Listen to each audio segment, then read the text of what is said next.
Welcome back to Section 5, Dividing Decimals. Now in this last video, we're going to be dividing using a calculator.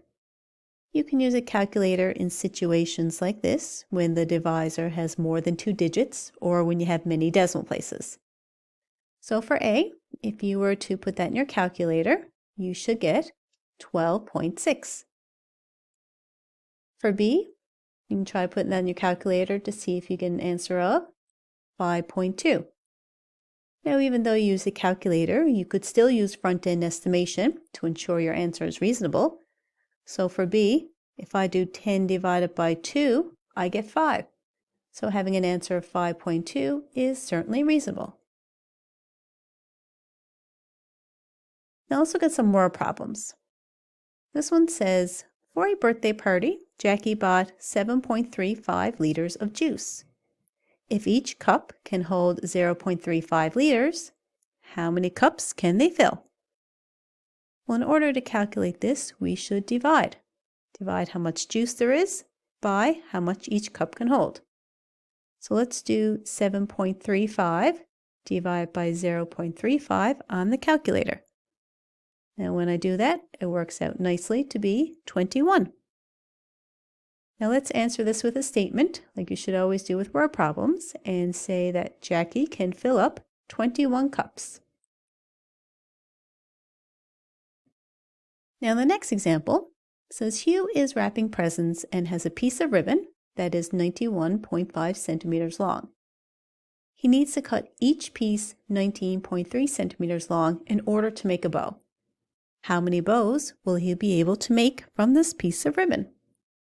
So once again, we're going to divide to find our answer. So let's take 91.5 and divide that by 19.3. Now this time we don't get a nice number. We get 4.7409326 and so on. So to answer the question of how many bows he can make, we need to think about what makes sense. We're not going to say he can make 4.7 bows. He's either going to make 1 bow out of the ribbon, 2 bows, 3 bows, any whole number amount. He's not going to make part of a bow. So in this case, we'll say that Hugh can make 4 bows from his ribbon. Now he's going to have some left over, but that's okay. We can't say he can make 5 because he doesn't have enough for that.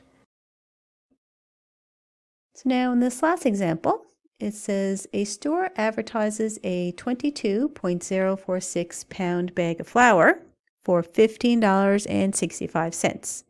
How much is 1 pound of flour? Well, once again, we'll divide. We'll divide the price by the amount of flour. So if we divide that, we'll know how much just 1 pound of flour is.